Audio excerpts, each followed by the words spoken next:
I can still remember when my dad dropped me off for my first day at Turling's. Getting out of the car, that long walk to the gym, going through those gym doors for the first time. I remember my dad helping me move into college in New Jersey, watching him drive away and entering the doors of my residence hall alone. Mom and dad moving me into seminary college in Covington, going through the doors of seminary in D.C., walking through the doors of our cathedral church on the morning of my ordination to the priesthood, and the summer of 2017, the first time I walked through the doors of this church, St. Leo's. Doors. By going through doors, I was responding to God who was calling me to go to a place that I had never been before, to do something I'd never done before. At the heart of our logo here at St. Leo's is an image of a door, modeled after the doors of our sacristy. The door. It's an image of Christ in our midst. In the Gospel of John, Christ declares, "I am the door. If anyone enters by me, he will be saved and will go in and out and find pasture." The door. It's an image of who we're called to be. "Behold, I have put before you an open door that no one can shut." Revelation chapter 3, verse 8. God calls us to go through doors. With every door, there's something unknown. We can see a bit of what's on the other side, but we can't see everything. I didn't know what Turling's would hold, what college would hold, what seminary, priesthood, or St. Leo's would hold. But I went out into that unknown because of the one who opened the door, because of the one who said to me, "I am the door." Each fall, here at St. Leo's, we present an annual report.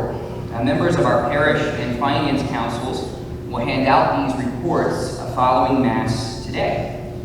In this report, you will see a snapshot of our life as a parish, as well as a financial report from the last fiscal year. On this day, in our life as a parish, I'd like us to do two things: remember and imagine. Remember the doors that God has brought us through this year, and imagine the doors that He's going to open. Remember, what are the doors that God has brought our parish through this past year? Well, I'd like to highlight three today: the doors of worship, the doors of connection, and the doors of evangelization. First, the door of worship. Sunday Mass is at the heart of every parish, and we as a parish have grown in our Sunday celebration of the Eucharist. Mass is not a get in and get out experience. It's an act of love in which this family offers its whole mind, heart, soul, and strength to God. Attentive minds, full voices. Adoration of the Blessed Sacrament is now a regular part of our life. Adoring our Lord in the Eucharist. Teaching our children to adore the Lord in the Eucharist. Allowing the Lord to work on us in the quiet of prayer. Confession, making the sacrament more available, more people availing themselves of it, going through the door of worship. Second, the door of connection.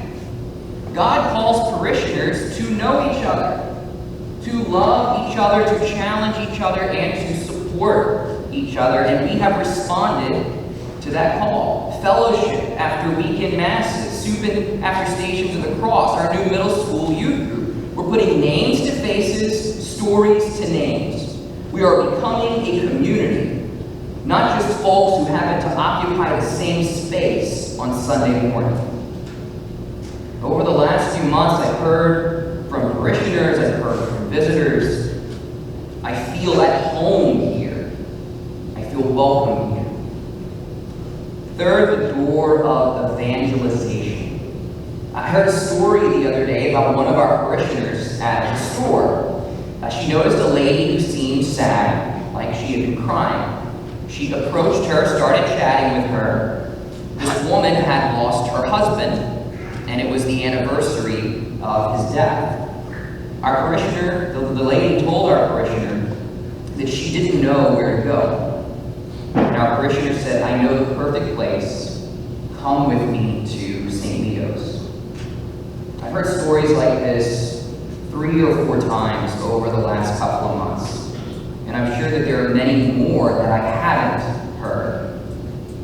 We are moving from a faith that is quiet and private to one that is joyfully expressed in word and in deed, going through the doors of worship, of connection, and of evangelization. Going through these doors isn't always easy. It isn't always convenient, and sometimes it's frightening. But step by step, we are going places we've never been, doing things we've never done. Today we remember, we also imagine. We dream about the doors that God is going to open in our midst, and we've got to dream big. According to U.S. Pastor Stephen Furtick, if our vision is not so big that it scares the living daylights out of us, it may be insulting to God. Pastor Rick Warren, unless our vision stretches us beyond what we are capable of, we may be being unfaithful. As a parish, let's dream. Let's imagine doors that scare the living daylights out of us. Let's dream. Let's imagine doors that stretch us beyond what we are capable of. The author of Divine Renovation, Father Maloney, points out that imagining, dreaming, it begins with dissatisfaction. When we look around and we say, things don't have to be this way. Things can be better than they are. And he points out that this isn't being cynical, it's not being critical, it's being hopeful. Christ's resurrection and ascension have filled us with hope. He encourages folks to scratch at that dissatisfaction, to scratch and scratch and scratch until it drives us crazy. This scratching produces passion, produces enthusiasm in us. And so this morning I ask you, when you look around at our parish family, where is it that you say, things don't have to be this way? Things can be better than they are. One area that I like to scratch, one door that I dream of God opening, is the door of mission. The door of going out in service, in evangelization. Mission. A men's group that gathers for prayer and breakfast on first Saturdays and then goes out into our parish territory to do some light handiwork. Teams of folks going door to door evangelizing in our parish. Groups from our parish going on mission in our city, our state, our nation, our world. That's what I'm scratching. But I'm not the only one who has ideas. I'm eager to hear yours. What do you want to scratch? What are doors that you dream of God opening here at St. Leo's? The Lord has done and is doing big things here at St. Leo's.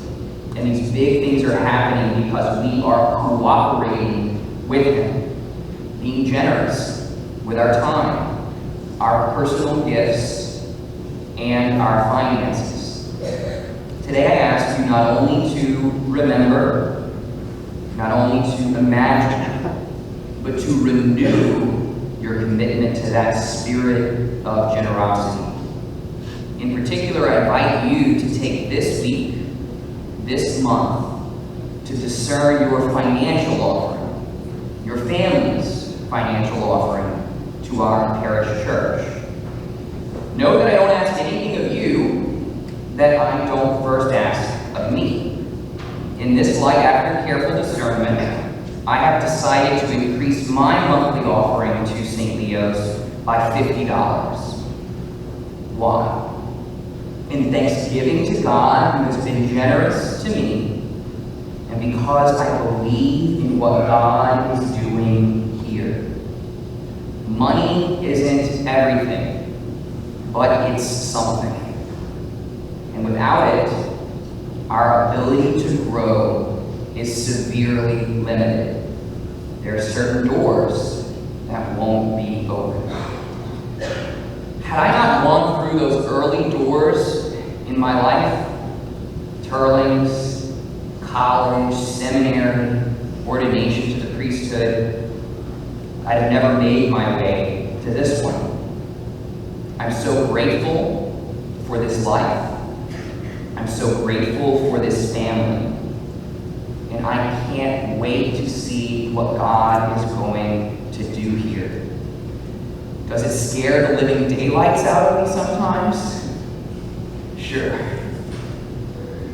Does it stretch me? Always. But boy, is it worth it.